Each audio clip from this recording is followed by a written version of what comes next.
Tu es coupable, c'est de ta faute. Non, je t'assure, c'est pas de ma faute.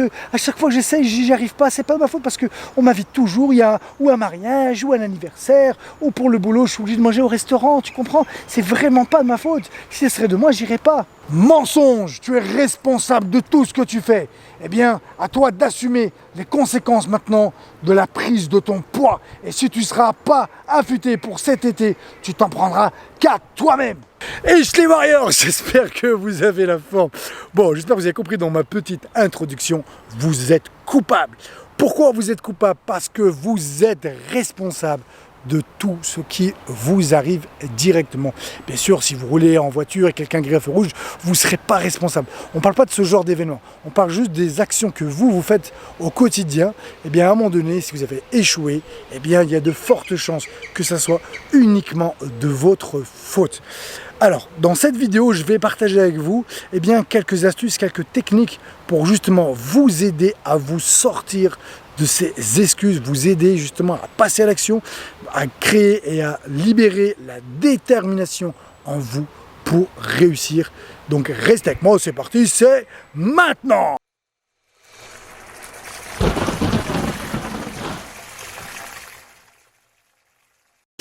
Qui veut faire quelque chose trouve un moyen, qui veut ne rien faire trouve des excuses. Les gagnants trouvent des moyens pendant que les perdants trouvent des excuses. Donc quand je vous dis vous êtes responsable de tout ce qui vous arrive, vous êtes coupable, ça veut tout simplement dire qu'à un moment donné, il faut qu'on soit proactif. Et quand on échoue, quand on n'arrive pas à quelque chose, la première chose c'est de voir, voir quoi. Donc la première chose c'est de voir qu'est-ce que j'ai pas fait. Ou qu'est-ce que j'ai fait de mal, qu'est-ce que j'aurais pu mieux faire. Donc c'est d'abord dans un premier temps voir nos actions. Une fois qu'on a balayé, qu'on a vu nos actions, après on peut aller voir le reste et pourquoi on a échoué, pourquoi on n'a pas réussi.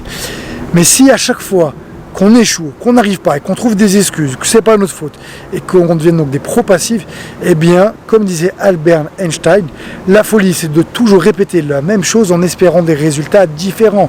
Si vous faites toujours la même chose, vous aurez toujours des mêmes résultats. Donc maintenant à vous de voir qu'est-ce qui ne va pas dans votre vie, qu'est-ce qui vous empêche de réussir, quels sont vos obstacles, qu'est-ce qui vous empêche de vous améliorer ou qu'est-ce que vous ne faites pas ou suffisamment pour être pour atteindre vos objectifs, pour réussir, être plus heureux, ou bref, peu importe, tout dépendra de votre objectif. Donc là, comme c'est l'été et qu'il y a des millions, voire des milliards de personnes qui veulent avoir un corps affûté pour cet été, on va prendre l'exemple de la perte de poids, la perte du gras, d'accord? En plus, hier, il y avait un bon reportage sur M6 où apparemment, c'est un gros marché, qu'il y avait énormément de gens qui sont en surpoids. Pourquoi? Parce que tout simplement, ils ne mangent pas bien. Voilà, ils ne mangent pas suffisamment bien ou alors ils ne font pas assez d'exercice. Quoi qu'il arrive, ce que vous devez comprendre, c'est que pour la perte de poids, par exemple, quand moi je mange un excédent de 200 calories qui correspond à 2 bananes et demie, grosso merdo, d'accord, 200 calories c'est rien, donc en excédent c'est que je mange plus que ce que je dépense, et bien au bout d'un an, je vais prendre 4 kilos. Si je prends 400 calories de plus par jour, j'aurais pris 8 kilos au bout d'un an. Je m'en serais même pas perçu parce que j'ai juste mangé un truc de plus ou 2-3 trucs ou fait un peu moins sport pour prendre 8 kilos. C'est juste énorme. D'accord? Donc, l'astuce que je vais vous donner, c'est tout simplement, vous allez prendre un papier et un stylo, vous allez voir que c'est très efficace, ça prend 5 minutes et vous allez lister dans une journée qu'est-ce que vous faites déjà, quels sont les aspirateurs, les vampires de votre temps, donc comment vous passez votre temps. Ensuite, vous allez lister aussi, selon vous, qu'est-ce qui vous empêche de réussir. Donc, est-ce que c'est parce que...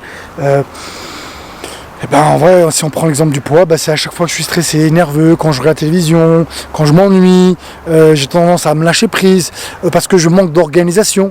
Voilà, entre midi et 2, j'ai pas le temps de rentrer chez moi.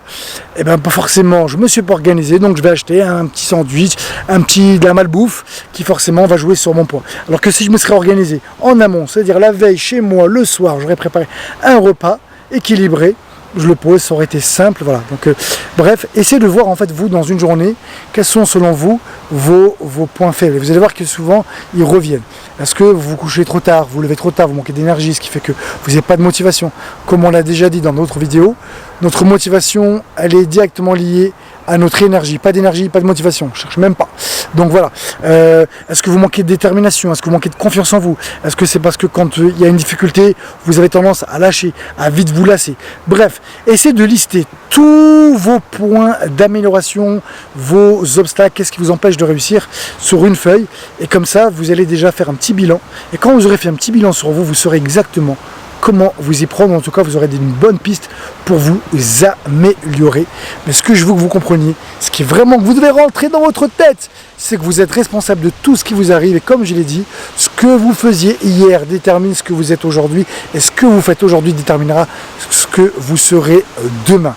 Bien évidemment, quand je dis que vous êtes responsable de tout ce qui vous arrive, si vous conduisez et qu'un connard grille un feu rouge et vous rentre dedans, vous n'êtes pas responsable. Parce qu'il y a toujours une partie du destin, du divin, si vous croyez en Dieu, il y a des choses qui ne dépendent pas de nous. Mais en tout cas, Dieu nous a créés avec le libre arbitre, donc nous, voilà, nos actions, on en est directement responsable. Personne ne fait les actions à votre place. Il y a 3 choses que vous contrôlez, et uniquement 3 choses. Ce sont vos pensées, vos décisions et vos actions. D'accord? Quand je sais pas, si je conduis, c'est pas quelqu'un qui conduit à ma place ou qui me télécommande. C'est moi qui est responsable de mes gestes, de mes décisions et de mes pensées.